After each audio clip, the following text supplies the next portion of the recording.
Bueno, mis hermanos, Viento, una serie en la cual vamos a estar apuntando hacia de Navidad, de frío, y usualmente tomamos este tiempo para Dios. Entonces lo que vamos a estar haciendo en estas próximas 3 semanas no es necesariamente yendo a la historia del nacimiento, sino que vamos a estar a través de las Escrituras viendo lo que es la importancia del Evangelio. Si estamos celebrando el nacimiento de Jesús, estamos celebrando la encarnación de Dios. ¿Y por qué es importante que nosotros entendamos la importancia de la encarnación de Dios? Dios se hizo hombre. Y en esta serie de 3 semanas que nos quedan antes del día de Navidad, lo que vamos a hacer es lo siguiente. Vamos a exponer acerca de la necesidad del Evangelio. Hoy vamos a exponer acerca de la necesidad del Evangelio. Necesitamos reconocer nuestra condición caída y nuestra desesperada necesidad de un Salvador. La semana que viene, el pastor Michael estará predicando acerca de la provisión del Evangelio. Esa necesidad del Evangelio ya fue provista. ¿Cómo fue provista? Semana que viene. La siguiente semana hablaremos de que ya que ha sido provista el Evangelio, ¿cuál es esa esperanza que ahora tenemos en el Evangelio? 3 semanas, la necesidad del Evangelio, la provisión del Evangelio, la esperanza que tenemos en el Evangelio. Y vamos al grano al día de hoy con la necesidad del Evangelio. Y la meta y la oración que tengo al Señor es que podamos entender con claridad nuestro pecado. El argumento que tengo para compartir en esta mañana es el siguiente. Reconozcamos la realidad de nuestro pecado para que podamos apreciar nuestra necesidad del Evangelio. Reconozcamos la realidad de nuestro pecado para que podamos apreciar nuestra necesidad del Evangelio. Y así es que lo vamos a hacer. Vamos a ir al principio. Vamos a ir a donde todo comenzó con respecto al pecado. Cuando nosotros miramos alrededor y vemos la magnitud de este mundo caído y las maldades que vemos alrededor y las guerras y las traiciones y las tragedias y los fenómenos atmosféricos y vemos todo este tipo de cosas, enfermedades, nosotros preguntamos, ¿qué pasó? ¿Verdad? ¿Cómo es posible que estas cosas sucedan? Vamos a ver a través de 4 secciones cuál es esta necesidad tan grande y cómo se origina. Comencemos con el número 1. Los versos 1 al 7 de Génesis vamos a encontrar lo que es la tentación y la caída.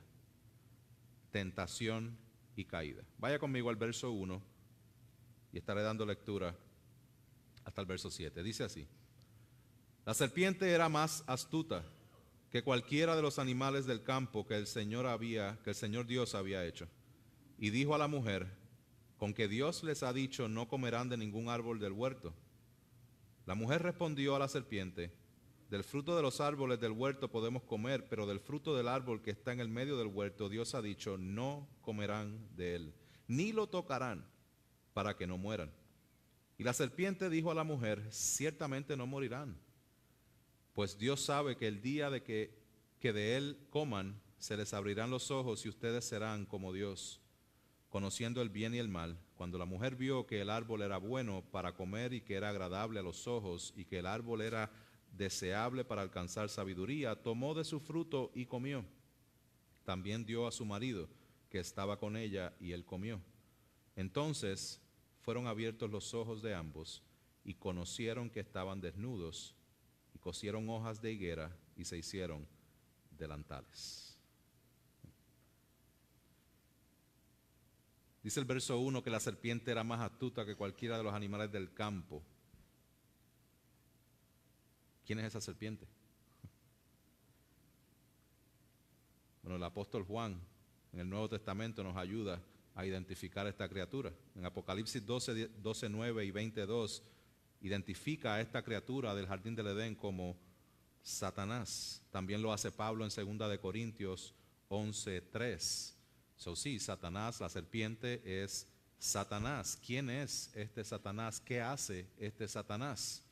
Permítame leer lo que escribió el teólogo J.I. Packer. Él dice: su nombre significa adversario, enemigo de Dios y de su pueblo. El Antiguo Testamento lo presenta como tal. El Nuevo Testamento le adjudica unos títulos reveladores como diablo, significa acusador, esto es, del pueblo de Dios. También lo identifica como Apolión, que significa destructor. Lo identifica como tentador, como maligno, como príncipe y Dios de este mundo. Esto indica que Satanás preside el estilo de vida contrario a Dios de la humanidad. Jesús mismo dijo que Satanás había sido asesino y que es padre de mentira. Esto es, que es tanto el primero de los mentirosos como el patrocinador de todas las falsedades y engaños posteriores. Por último, se lo identifica como la serpiente que engañó a Eva en el Edén. El cuadro general, permítame un segundito. Gracias por el que puso el agua. El cuadro general representa una maldad, malicia, furia y crueldad inimaginables dirigidas contra Dios, contra su verdad y contra aquellos a quienes Él le ha extendido su amor salvador. Cuando hablamos de maldad, la autoría, de dónde sale todo esto, vemos a Satanás ahí. Habiendo descrito esta serpiente y este Satanás, vamos a ver cómo él opera. Y vemos que lo primero que él dice es una frase bien particular de la cual sigue retumbando el día de hoy. Con que Dios les ha dicho. Con que Dios les ha dicho. Es el fundamento más esencial de la operación de Satanás y es la distorsión de la palabra de Dios. ¿Por qué es que él tiene que distorsionar la palabra de Dios? Mis hermanos, porque él no tenía nada que ofrecerle a Adán y a Eva. Pues ellos tenían todo y todo lo que tenían era bueno en gran manera. Nosotros vemos el relato de la creación en los primeros 2 capítulos de Génesis. Y vemos cómo Dios dijo sea la luz y hubo luz, día 1. Y Dios dijo haya expansión en medio de las aguas y eso sucede en el día 2. Y Dios dijo júntense las aguas debajo de los cielos y que aparezca lo seco. Y dijo que produzca la tierra, día 3. Día 4 haya lumbreras. Día 5 llénense las aguas de multitud de seres vivientes. Día 6 produzca la tierra seres vivientes y también hagamos al hombre a nuestra imagen, conforme a nuestra semejanza, y ejerza dominio sobre los peces del mar, sobre las aves del cielo, sobre los ganados, sobre la tierra y sobre todo reptil que se arrastra sobre la tierra. Dios creó al hombre a imagen suya Dios los creó, varón y hembra los creó. Y dice, Dios vio que todo lo que había hecho era bueno en gran manera. En gran manera. Y fue la tarde y mañana del 6º día. En el 7º día ya Dios había completado la obra que había estado haciendo y reposó en el 7º día de toda obra que había hecho. Entonces, como Satanás no tiene más nada que ofrecer porque ellos lo tenían todo y Dios le había dado todo de manera accesible para que ellos lo tuvieran en gran manera y es súper bueno, lo único que tiene que hacer Satanás es distorsionar lo que Dios ha dicho. ¿Con qué Dios dijo? ¿Con qué Dios les ha dicho? ¿Qué fue lo que Dios les dijo? Bueno, si usted va un poquito atrás en Génesis 2, 16, 17, el Señor ordenó al hombre y dijo, de todo árbol del huerto podrás comer. ¿De cuáles? De todos. De todos puedes comer. Pero del árbol del conocimiento del bien y el mal no comerás, porque el día que de él comas ciertamente morirás. De todos los árboles puedes comer menos de uno. Uno solamente. Esto es una gran distorsión con que Dios les ha dicho. Miren la pregunta de Satanás.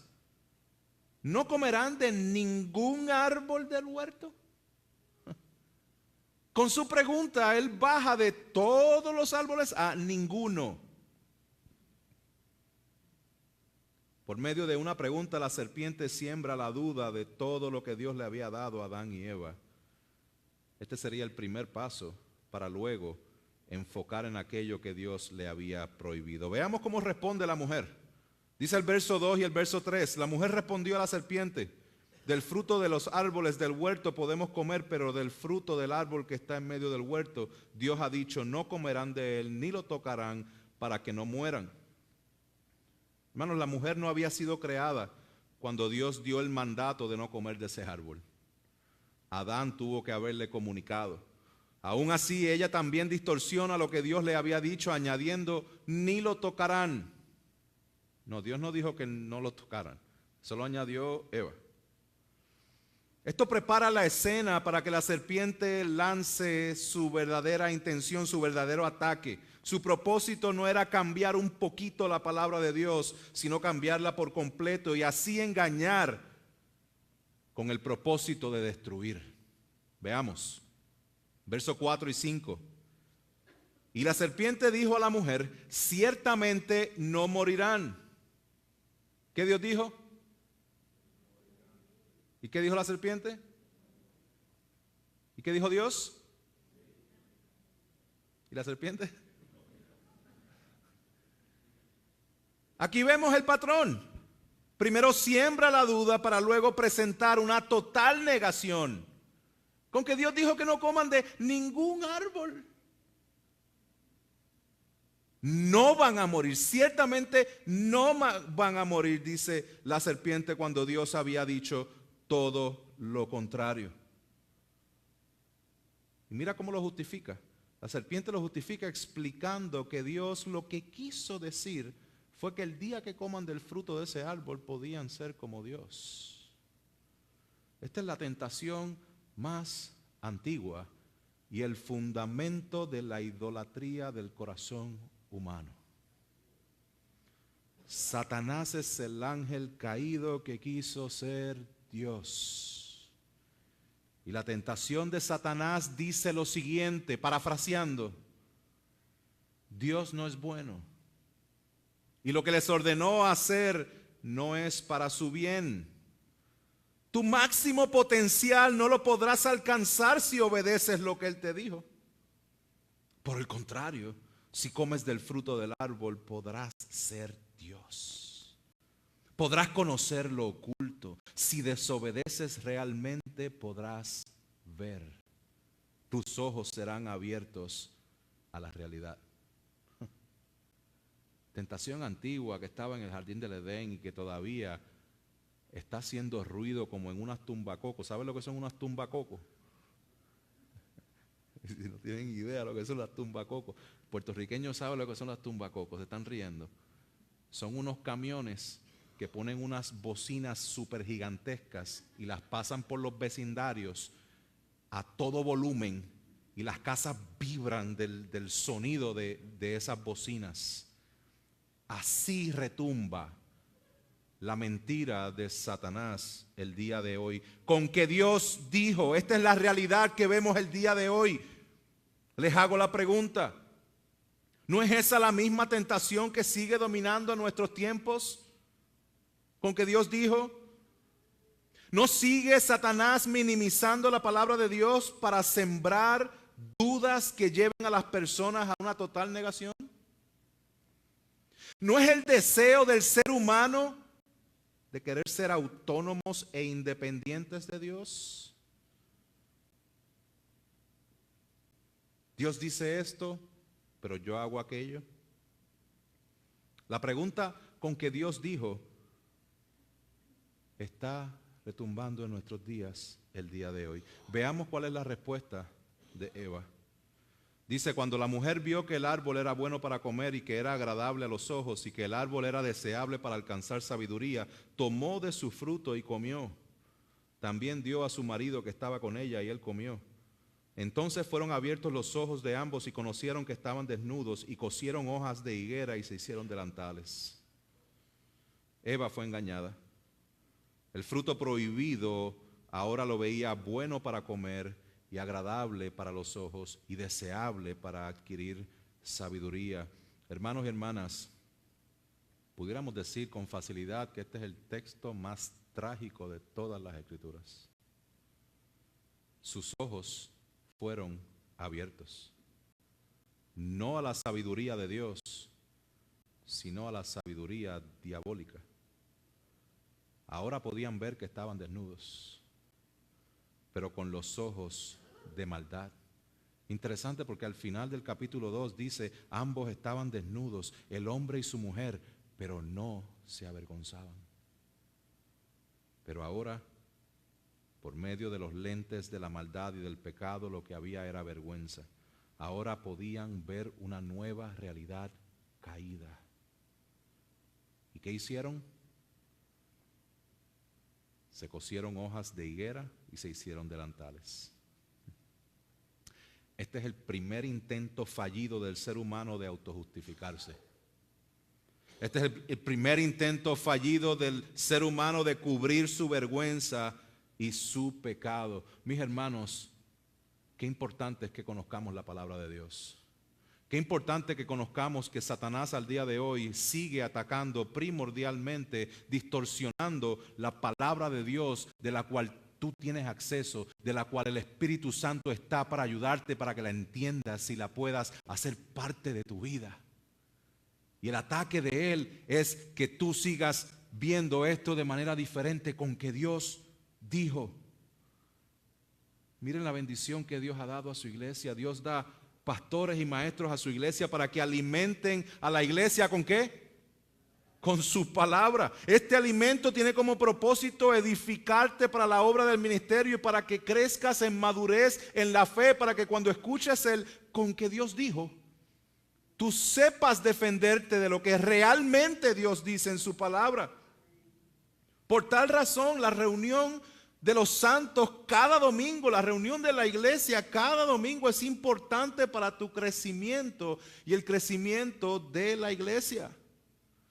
Por eso predicamos de manera expositiva, por eso enseñamos la escuela dominical de cómo podemos leer y entender nuestra Biblia con precisión. Pero lamentablemente escuchamos la pregunta en nuestra mente, en nuestro corazón, que nos dice, ¿con que Dios dijo que tienes que congregarte? Con que Dios dijo que es importante que nos amemos unos a otros, que perdonemos unos a otros, que vivamos vida en comunidad unos a otros, con que Dios dijo. Hermano, no te dejes engañar y organiza tu vida para que la reunión de la iglesia sea una prioridad, porque es el medio de gracia que Dios te ha dado para que crezcas en la fe, para que conozcas la palabra de Dios con precisión, para que puedas obedecer y no ser engañado. La tentación que nos lleva a caer siempre está conectada a una distorsión de la palabra de Dios. O que la olvidas o que la distorsionas con que Dios me dijo. Y es muy probable que tú estés consciente de las áreas de tu vida que no estás viviendo de acuerdo a lo que Dios ha establecido. La voz de tu pecado va a decir, con que Dios dijo. Y ahí vuelves a coser tus hojas de higuera para tapar la vergüenza. Adán y Eva lo tenían todo.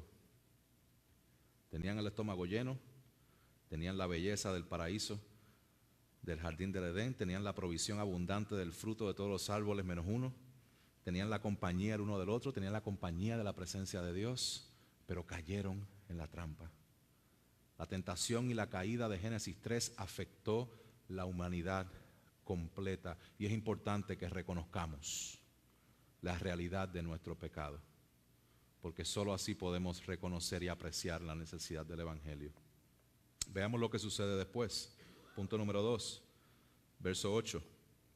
Aquí vamos a ver la vergüenza y la culpa. Ya vimos tentación y caída. Ahora vamos a ver la vergüenza y la culpa. Dice, y oyeron al Señor Dios. Voy a ir al verso 8 solamente. Y oyeron al verso. Que mucho necesitamos al Señor, mis hermanos. Yo necesito al Señor tanto. Y oyeron al Señor Dios que se paseaba en el huerto al fresco del día. Entonces el hombre y su mujer se escondieron de la presencia del Señor Dios entre los árboles del huerto. ¿Qué hicieron? Se escondieron. La típica respuesta del ser humano ante el pecado, esconderse de Dios. Es importante, hermano, que entendamos que Génesis 3 nos ayuda a entender cómo opera el pecado en nuestras vidas. ¿Cuál es la respuesta humana y muchas veces nuestra propia respuesta ante el pecado? Es el escondernos. Adán y Eva no solo se cosieron hojas de higuera, sino que también se trataron de esconder de Dios. Sí, esconderse de Dios. Piensa en lo irracional que es eso. Me voy a esconder del omnipotente, omnipresente, omnisciente Dios. Así Él no me va a encontrar. Así Él no se va a dar cuenta del error que he cometido. Es como querer jugar a peekaboo con Dios. Mis hermanos, ustedes saben que los bebés, tú les haces el peekaboo, los escondes, peekaboo. Y el 99% de las veces se ríen. Es increíble, ¿verdad? ¿Por qué? Porque en su mente, cuando ellos se tapan, es como si todo lo demás dejara de existir. Y de momento, existen. Y se asombran. Ellos piensan que como ellos no pueden ver, ellos piensan que los papás no lo pueden ver a ellos. Y así hacemos nosotros, así de irracional hacemos nosotros con Dios. Que pensamos que por escondernos y ponernos unas hojitas de higuera, nuestro Dios omnisciente que todo lo sabe y omnipresente que está en todo lugar, no va a saber lo que estamos haciendo. Veamos la respuesta de Dios. Dios dice,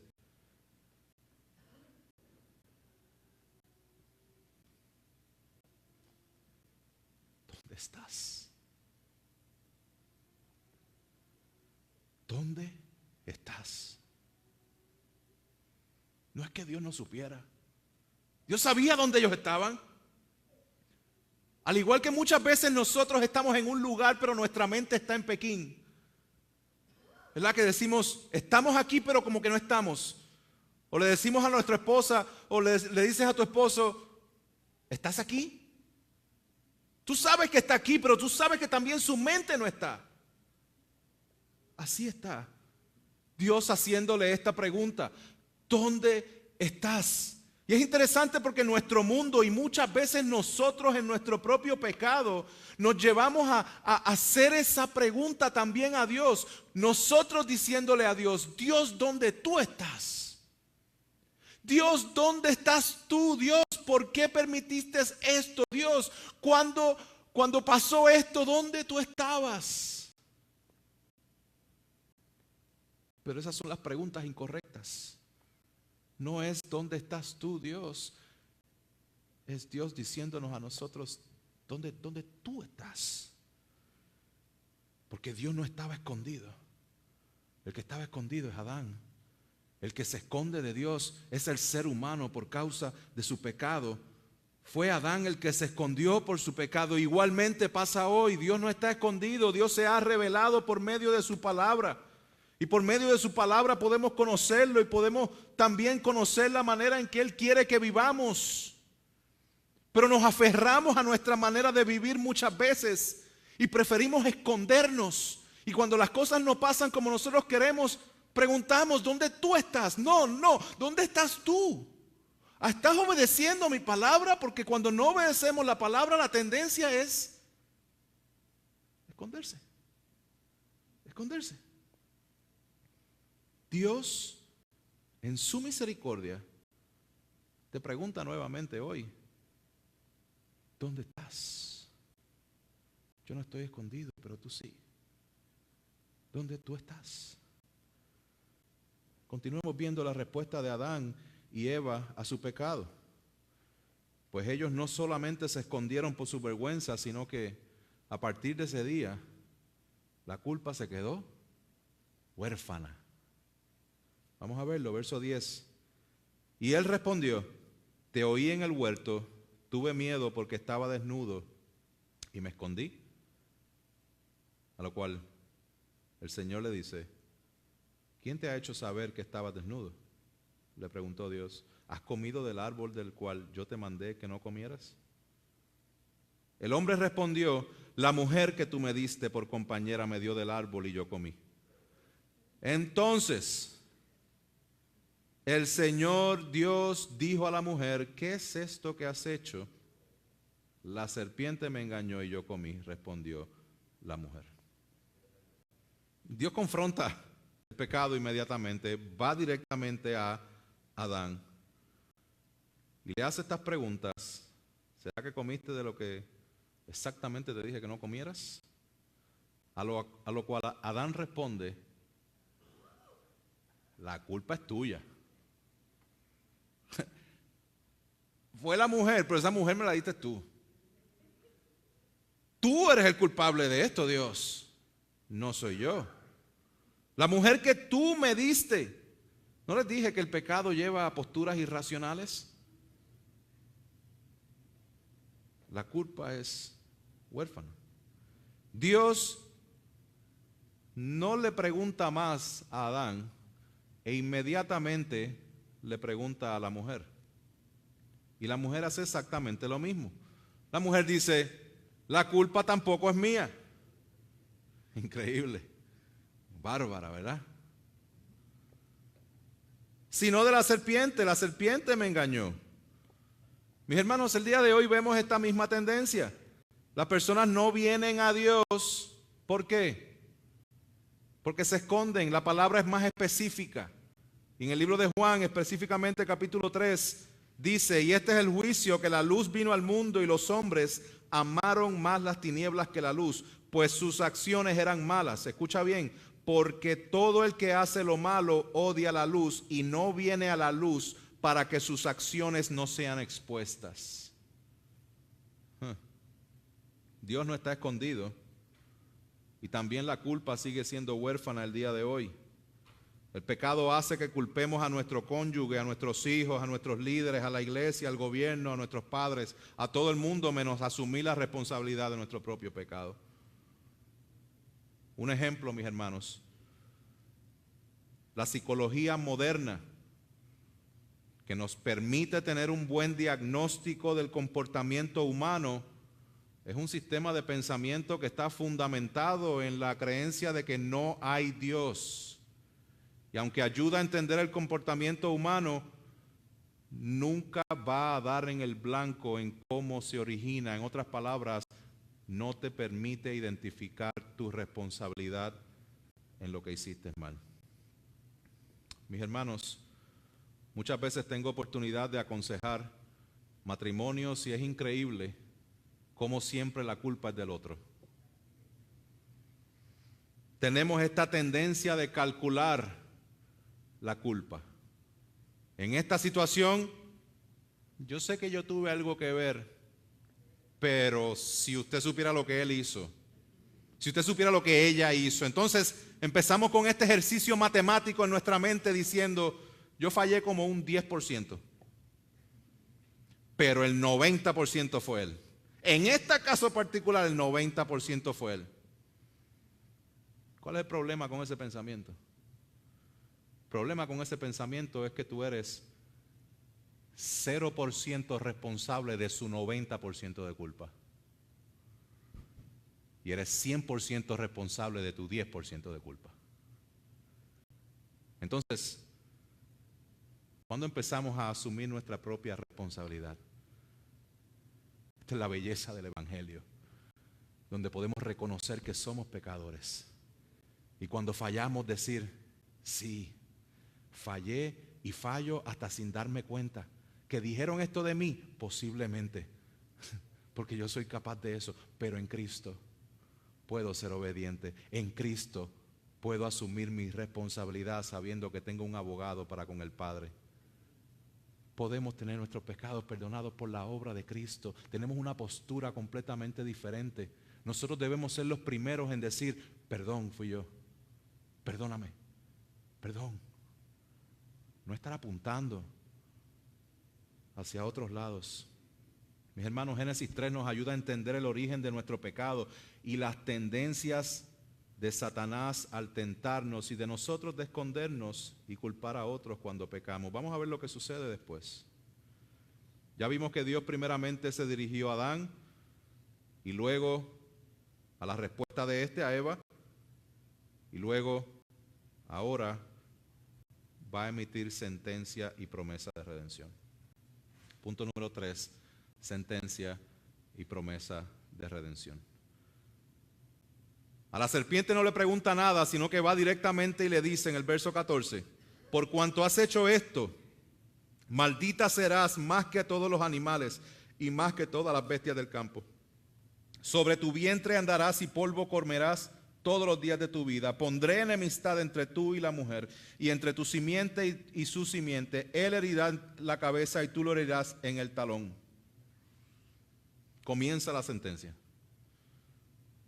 La serpiente le dice, maldita serás.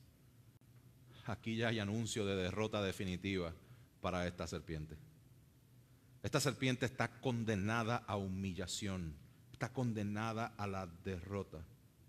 Su destino es arrastrarse en vergüenza y toda su obra será destruida, como vamos a ver en Primera de Juan capítulo 3, verso 8. Este verso 14 que habla de esta maldición a la serpiente es la antesala de lo que llamamos el protoevangelio.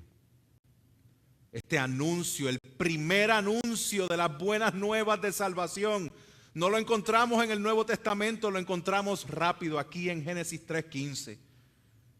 En Génesis 3:15 se habla y se dice que Dios promete un Mesías que herirá, que destruirá la cabeza de la serpiente.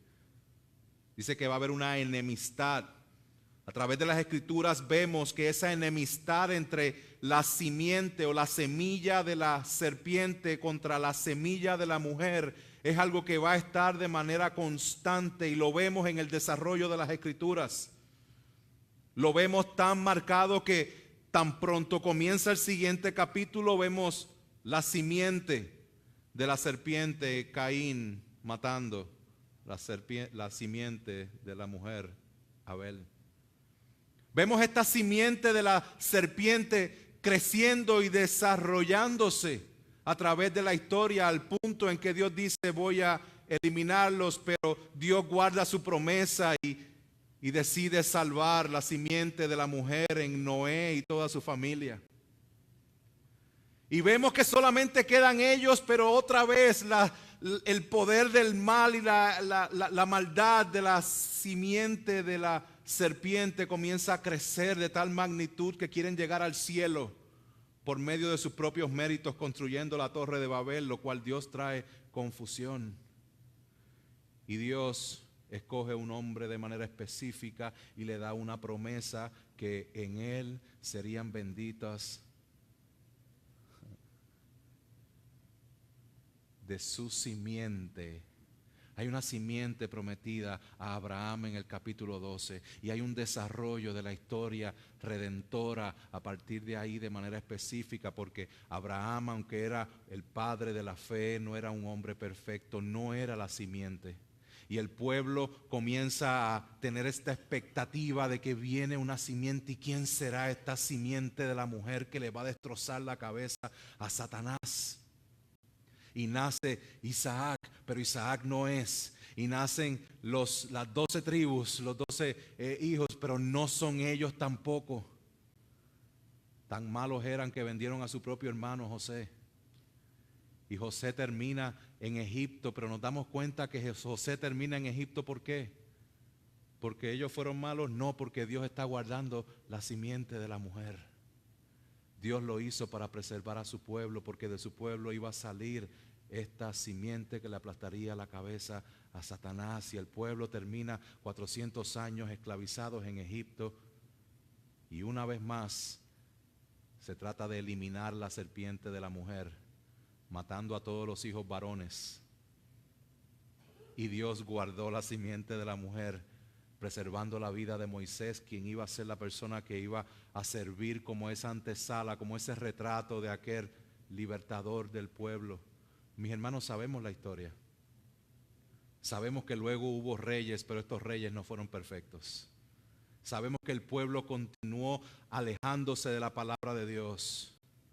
Y sabemos que el pueblo terminó en el exilio. ¿Por qué? Porque la enemistad de la simiente de la serpiente seguía creciendo en el pueblo, hasta que la presencia de Dios se fue por totalmente del pueblo. Y hubo silencio de parte de Dios. Hasta que Dios levanta un profeta que dice: "He aquí el Cordero de Dios que quita el pecado del mundo". Ahí está la simiente. Ahí está el Hijo.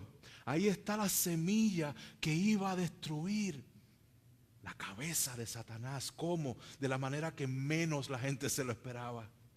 Viviendo de manera perfecta. Sufriendo lo que no tenía que sufrir. Yendo a la cruz, ofreciendo su vida en sacrificio por nuestros pecados. Y resucitando al tercer día, venciendo la muerte y el pecado, para que todo aquel que en Él cree no se pierda, mas tenga vida eterna. Mis hermanos, esta es la belleza del protoevangelio, esta es la belleza del evangelio. Y entender esto viene solamente cuando entendemos cuán nefasto es el pecado en nuestras vidas. No solamente esto viene para una sentencia para Satanás, la cual va a ser destruido, la cual, como habló el pastor Roberto hace un rato, el Dios de paz aplastará pronto a Satanás debajo de los pies de ustedes. Pero el pecado trajo consecuencias nefastas también para la humanidad. Verso 16 dice a la mujer: "En gran manera multiplicaré tu dolor en el parto, con dolor darás a luz a los hijos, con todo tu deseo será para tu marido, y él tendrá dominio sobre ti". Este verso habla acerca del pecado y las consecuencias del pecado a la mujer. Iba a tener dolor de parto, iba a tener dificultad en las relaciones, específicamente con la de su esposo. Es interesante, aquí vemos una tendencia, la tendencia pecaminosa de la mujer de querer tener control, querer tener dominio. Cuando usted se vea en esa posición, mujer, aquí está el origen. Es parte de la tendencia pecaminosa que está en las mujeres. No son las únicas que tienen tendencia pecaminosa, porque también los hombres la tienen. Verso 17 dice: "El Señor dijo a Adán: por cuanto has escuchado la voz de tu mujer y has comido del árbol del cual te ordené diciendo, no comerás de él, maldita será la tierra por tu causa, con trabajo comerás de ella todos los días de tu vida, espinos y cardos te producirá, y comerás de las plantas del campo, con el sudor de tu rostro comerás el pan, hasta que vuelvas a la tierra, porque de ella fuiste tomado, polvo eres, y al polvo volverás". Aquí vemos las consecuencias del pecado al hombre. La tierra será maldita por su causa. El trabajo será doloroso y arduo. Y el pecado afecta la creación y sus relaciones también. Nosotros vemos con claridad cómo la tendencia de la mujer va a ser una tendencia de querer dominar. Y la tendencia del hombre va a ser el de no saber usar su autoridad. Por eso es que vemos esta tendencia a los hombres de querer ser súper dominantes, extremadamente machistas, extremadamente fuertes en su imposición de la autoridad, o el otro extremo, totalmente pasivo. Una persona que no lidera, una persona que, pues, como Adán. ¿Dónde estaba Adán en todo este tiempo cuando era Eva tentada? Ahí. Él estuvo ahí callado. Y hombres tenemos que reconocer que esas son nuestras tendencias, o de abusar la autoridad, o de completamente ser pasivos a ella. La autoridad no es mala. La autoridad es muy buena cuando se hace dentro de los parámetros de Dios. Pero identifiquemos estas tendencias. En resumen general, estos versos nos muestran la gravedad del pecado de Adán, que afecta con la creación y nos muestra la necesidad de redención y salvación que tenemos. Hermanos, el pecado de Adán y Eva nos alcanzó a todos, a toda la humanidad. Romanos capítulo 5 dice: por tanto, tal como el pecado entró al mundo por medio de un hombre y por medio del pecado la muerte, así también la muerte se extendió a todos los hombres porque todos pecaron. Nos está diciendo el origen de nuestro pecado, lo vemos en Génesis 3. Por tal razón, Pablo dice en Romanos capítulo 3, como está escrito, no hay justo, no hay uno, no hay quien entienda, no hay quien busque a Dios. Todos se han desviado, a una se hicieron inútiles, no hay quien haga lo bueno, no hay ni siquiera uno. Hermanos, el problema, como dice el pastor Michael Lawrence, él dice, el problema del pecado no es fundamentalmente de comportamiento o educación. Es mucho más radical, el problema es nuestro corazón. Esto significa que no somos pecadores porque pecamos, sino que pecamos porque somos por naturaleza pecadores. Hermanos, nosotros no vivimos en un universo espiritualmente neutro y Dios no es culpable de la maldad de este mundo. El ser humano lo es por su pecado. La gente hace cosas malas porque quieren ser como Dios, mas Dios es santo y no puede tener nada que ver con el pecado. Hermanos, no hay ninguna área en nuestras vidas que no haya sido afectada por el pecado. Pero al mismo tiempo, es de extrema importancia que nosotros reconozcamos que esa realidad de nuestro pecado nos permite apreciar nuestra necesidad del Evangelio. Porque así como el pecado toca cada área de tu vida, el Evangelio viene ahora a restaurar cada área y alcanzar cada área de tu vida. Veamos cómo termina la historia, porque vemos la expulsión y falta de acceso. Verso 20 dice: el hombre le puso por nombre Eva a su mujer, porque ella era la madre de todos los vivientes. El Señor Dios hizo vestiduras de piel para Adán y su mujer y los vistió. Entonces el Señor dijo: ahora el hombre ha venido a ser como uno de nosotros, conociendo ellos el bien y el mal. Cuidado ahora no vaya a extender su mano y tome también del árbol de la vida y coma y viva para siempre. Y el Señor Dios lo echó del huerto del Edén para que labrara la tierra de la cual fue tomado. Expulsó pues al hombre y al oriente del huerto del Edén puso querubines y una espada encendida que giraba en todas las direcciones para guardar el camino del árbol de la vida. Mis hermanos, aquí continúa la sentencia, pero bañada en misericordia. Bañada en misericordia. Miren cómo nombra a Eva la madre de los vivientes. Qué interesante, porque por Eva fue que Adán comió el fruto y entró el pecado da fruto a la muerte, mas sin embargo, irónicamente, Eva es la madre de los vivientes. ¿Por qué? Porque hay una promesa de una simiente de la mujer. No solamente eso, dice que Dios hizo vestiduras de piel para Adán y su mujer y los vistió. No se van a cubrir con hojas de higuera, se van a cubrir con la piel de un animal. ¿Por qué? Porque sin derramamiento de sangre no hay perdón de pecados. En el verso 24 nosotros vemos que el acceso a la vida es cerrado. Después del pecado, Dios los expulsa del Edén y tres cosas ocurren. Ocurre que la comunión con Dios se rompe y vemos que hay querubines que guardan el acceso a la presencia de Dios y vemos una espada encendida como símbolo de juicio divino. Cito nuevamente al pastor Lawrence, él dice: El día en el jardín cuando Dios declaró que el juicio por el pecado era la muerte, el día en que la espada encendida fue puesta en su lugar, prefigurando el juicio que cada uno de nosotros debe enfrentar. En ese día, el Hijo de Dios estaba allí compartiendo la decisión.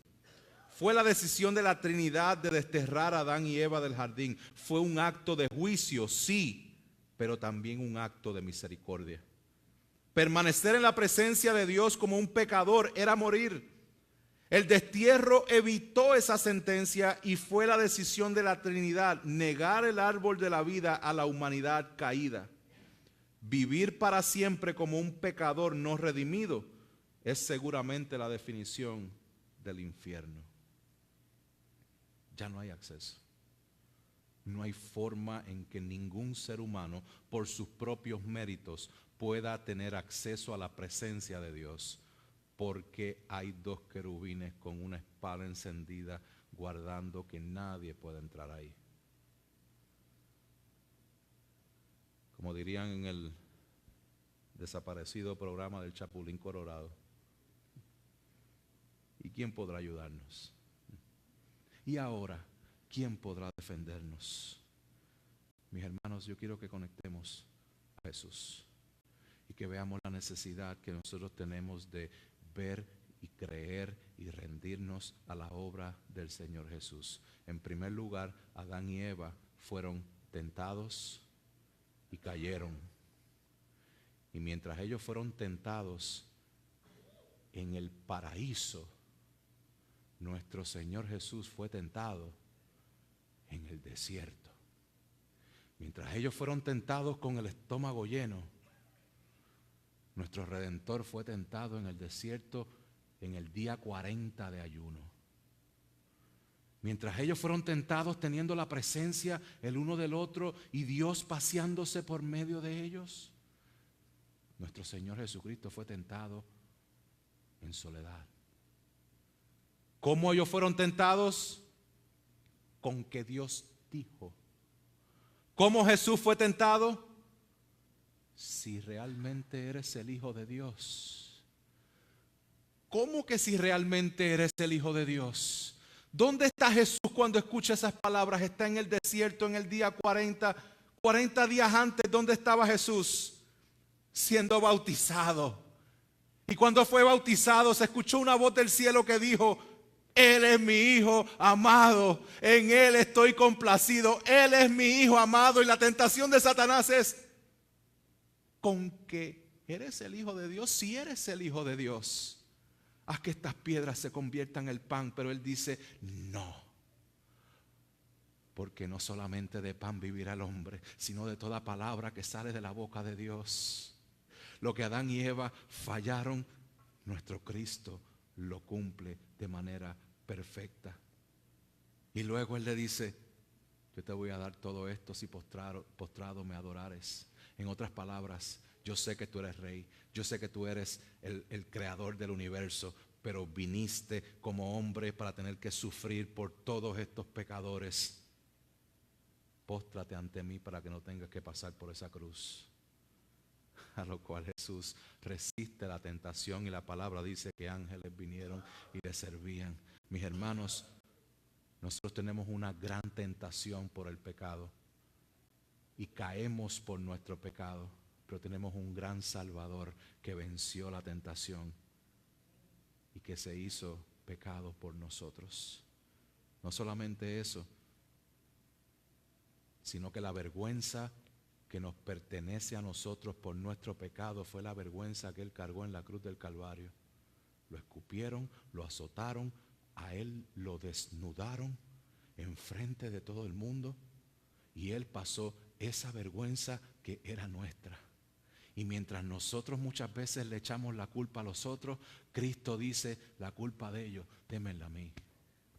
Qué bello es nuestro Señor, que asume la sentencia del pecado nuestro para darnos esta promesa de redención y salvación, porque Él es esa simiente de Abraham que aplastaría y que aplastó la cabeza de Satanás. Y no solamente eso, mis hermanos, Adán y Eva fueron expulsados y no había acceso. El mensaje es claro. El hombre ya no puede regresar al lugar de vida, de bendición y de comunión porque está cerrado el acceso. Y mientras Génesis 3:24 nos muestra el comienzo del exilio del hombre de la presencia de Dios, al final en Apocalipsis 22 nos revela el fin de ese exilio y la plena restauración que tendremos con Dios por siempre. La espada del juicio bloquea el camino en Génesis, pero ese juicio cae sobre Cristo en los evangelios. Mis hermanos, para poder reabrir el camino del árbol de la vida, alguien debía pasar por esa espada. Y Cristo lo hizo en la cruz del Calvario. Por eso es que el velo custodiado por querubines se rasga cuando Él muere. Cristo es el camino, la verdad y la vida. Nadie va al Padre si no es por Él.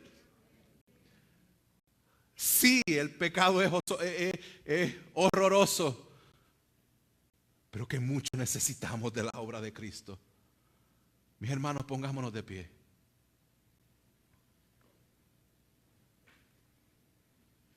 Y permíteme recordarte la importancia de que reconozcamos nuestra realidad del pecado para que podamos apreciar nuestra necesidad del Evangelio.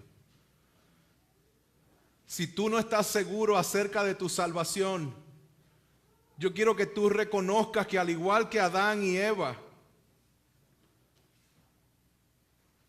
sigues distanciado del Señor y que solamente puedes tener acceso nuevamente en Cristo Jesús.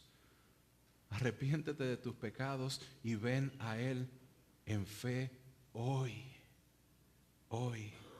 Iglesia, necesitamos de Cristo para salvación y necesitamos de Cristo para nuestra santificación. Confiando en la obra que Él ha completado, conociéndola y meditando en la magnitud de nuestro pecado, en la magnitud de su obra, nosotros nos enamoramos más de Él. Y yo te reto a que tú sigas conociendo del Señor, a que sigas descansando en el Señor. ¿Cómo? Manejando esta palabra con precisión, porque el con que Dios dijo va a seguir atacando a nuestras vidas, pero tenemos la promesa que el Espíritu Santo está con nosotros. Que el Señor nos ayude. Padre Celestial, te damos gracias, te damos gloria y te damos honra. Pedimos, Señor amado, que en este tiempo de Navidad, de época festiva, que podamos mantener nuestro enfoque en la encarnación del Hijo de Dios.